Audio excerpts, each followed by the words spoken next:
এত পরিমাণে গরম পড়ছে তবুও আমাদের চা খাওয়া বন্ধ নাই।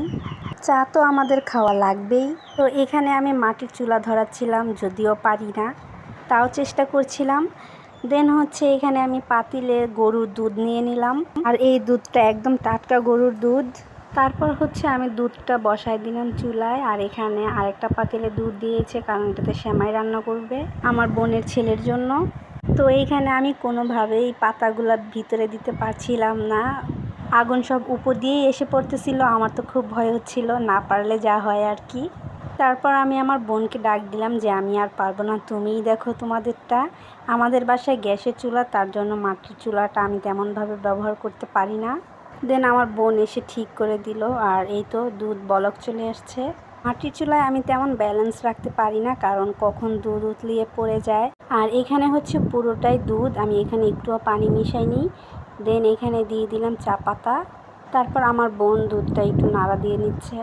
আজকের চা তো চা না, পুরোটাই মালাই। একবারে শুধু দুধের চা খেতে তো অনেক বেশি মজা লাগে, তার উপরে আবার টাটকা গরুর দুধ।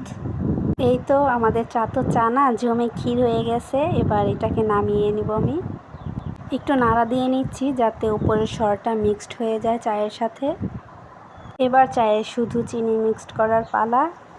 আমি এখানে পরিমাণ মতো চিনি দিয়ে তারপর একটা ছাঁকনি নিয়ে ছেঁকে চাটা ঢেলে নিচ্ছি। দেখেই তো কত মজাদার লাগছে, পুরোই মালাই চা হয়ে গেছে।